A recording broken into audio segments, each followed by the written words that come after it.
Well, that's disheartening, but a call came in and it decided to go, oh, well, don't push that button. Oh, no. Anyhow, I was right here at being able to show you reserve heads from this same period of time.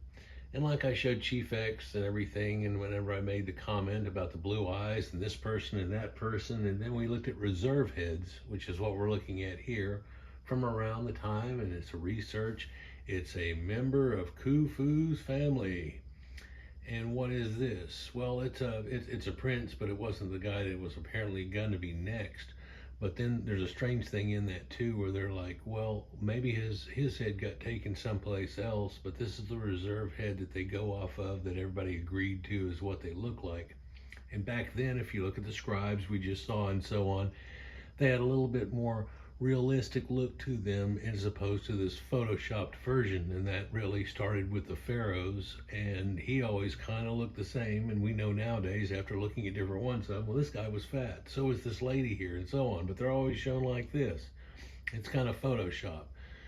Just like the Greeks, there's never a statue of anybody really. There's only a few that have any type of look to them at all that might give you that idea. But when I said these people have somewhat of a Nordic phenotype and so on, or what we'd call that today, that's just because in well back ancient times, people that were connected spread out and did different things and heralded civilization, and this is a definite part of Egypt. In fact, this is the part that becomes nobility. And if you want to say there were different people there, they were both Caucasians, but if you want to say they ruled over the dark-haired people, like they say in even earliest texts, then this might indicate why, and then why they started wearing dark wigs and so on, being one of the people and so on like that. But there's that idea. But then let's look at a picture here too. I was going to look at these somewhat independently, but then you look at something like this scribe guy that's here, and he was the major super scribe, but you look at him and he's fat. He's got fat legs and man boobs and stuff on him and everything. And this is Himwenu. This is the architect of the Great Pyramid of Giza that's here. So if we even get in closer, hopefully you'll be able to really easily be able to tell what these people look like. And you start adding it all together and you go, oh yeah, okay, well, the Egyptians, listen, this isn't me. The Egyptians themselves are saying, this is who we are. And you hear all kinds of crazy theories and stuff in a modern day. There was a paper that came out just a couple of years ago showing you that they took a Middle Kingdom burial ground and they went through it and they go, you know, these people here are more related to the people that live up in Anatolia in Europe than they currently are. In fact, one of the titles of the paper was that they have a 1% match currently locally, because around post-Roman times, they started getting a bunch of admixed to them. And part of that's Arabic, like 16% or something, but then there's also black admix that never really was in effect all through any of the samples of ancient Egypt that they've gone through over and above the ones that they're looking at. And so they go, here's that change. Now the Coptics that are there are still the closest related to the ancient Egyptians that are there and everything, and that makes perfect sense. But that statement was made through genetics and percentages and looking exactly at what was going on. And one thing that's missing from a current Egypt, I don't know if you've ever been or you've seen any videos, but look around and see anybody that's not a tourist that has blonde hair, which does still show up some, or a redhead, which we can tell easily was going on at this time. And so that leads us into another idea where there's an acropolis that they've found here, and here's a tar bitumen covered body with bracelets on it. And this is Fagel Gamos, Way of the Buffalo. It's a million mummy necropolis. It's an enormous cemetery believed to contain over 1 million burials of ordinary Egyptian citizens that were naturally mummified by the hot, dry desert sands over 1,500 years ago. Most of the people aren't even fully prepared or double wrapped or anything along that line. In fact, the one that had the bracelet there, they made note of it like they do every time they have something special, or this lady was born with some nice stuff. And they find other ones that actually went through the somewhat of the natron process. Doesn't look like it was really as good as anybody else, but whether or not they got painted or not, or this, that, and the other, and so on.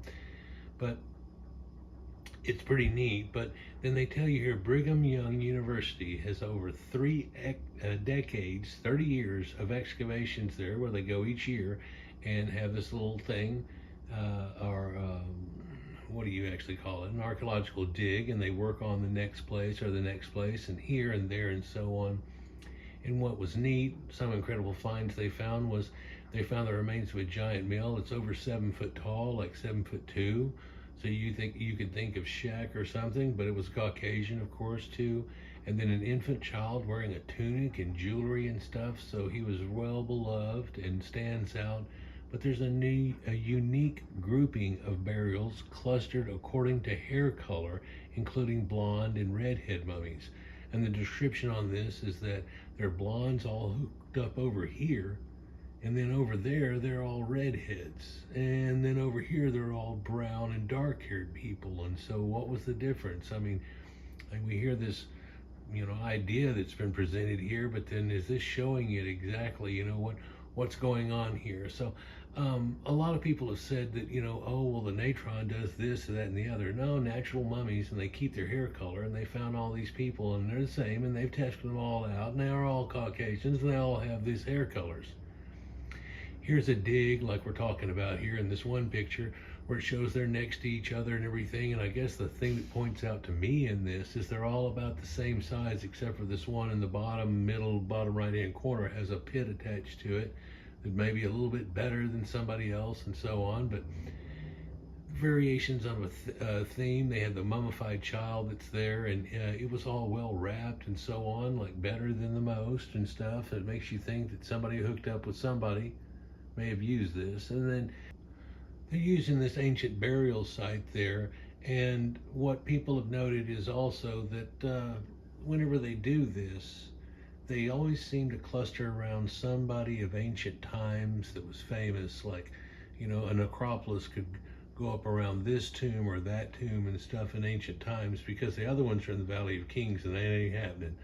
But the ones from elder times and so on, and places that are connected, and Washington slept here or whatever, and they have that type of effect. Here's the grandparent of Ty and Akhenaten, and she has blonde hair. This is Thuya, and then we'll show you Yuya, and he really looks like Abraham Lincoln with blonde hair. So Thuya is the mother of Queen Ty, as it says right here. A key woman in the Theban court. I thought she also might be the pharaoh of the mother of the pharaoh I at the same time, and thus she would also be Nefertiti and Muhammad's grandmother.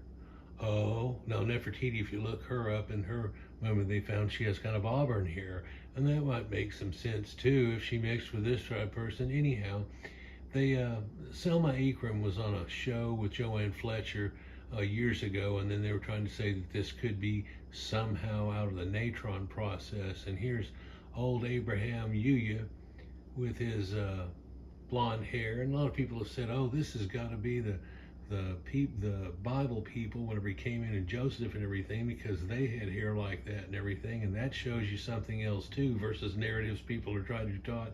They look at a current population and they go, they were like this, and it was like, dude, that was thousands of years ago. Demographics have changed. In fact, when they show this DNA on the Egyptians, they go, you know what's changed with the local population and pretty much knocked out all this blonde hair and things here is something that happened well after.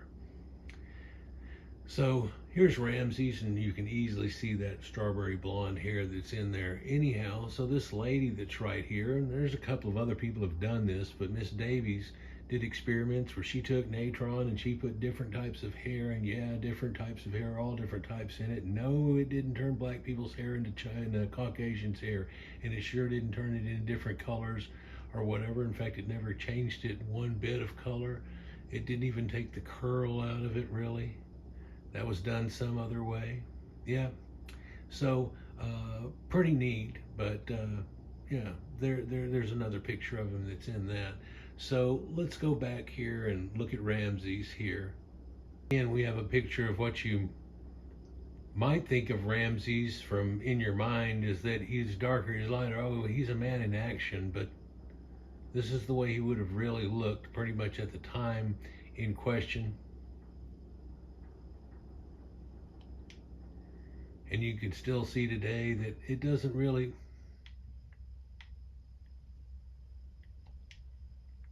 and you can still see today that it doesn't really look red. It might look strawberry blonde at best. And they said a lot of the reddishness of that was henna, but they checked into it and found that, yeah, he was a pale Caucasian.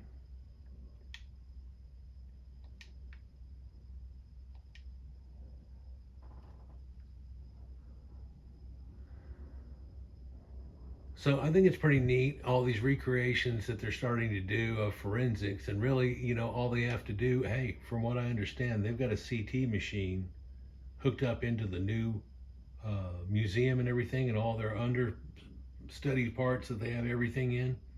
They got a CT machine right there. So in that process, they're able to actually do anything they want to and run anything through it, check it out, things like that. Maybe wrong, it may be on loan, but one thing that they found off this latest one is that he's got a lower back problem, that his vertebrae started fusing together in a weird way here, and it's called idiopathic skeletal hyperostosis, and what they actually call and diffused is the first word, so they call it dish, and it's normal ligaments there on the left and the smaller inset, and then the way his did and calcified. So he would have actually had a little bit of a hunchback once he became much later. The man lived over 90 years old, and he lived 90 years, but he had over 100 kids because of all the concubines and things like that. And you want to talk about a lineage that would come out of that, and how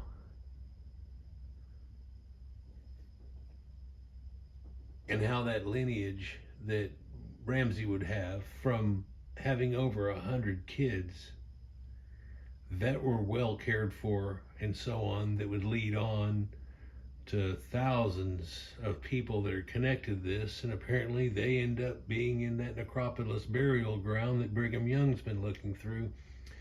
But they did a recreation of this with this badass CT machine. When they did, they found out he's got a hole in his jaw and an abscessed tooth that would have easily killed him.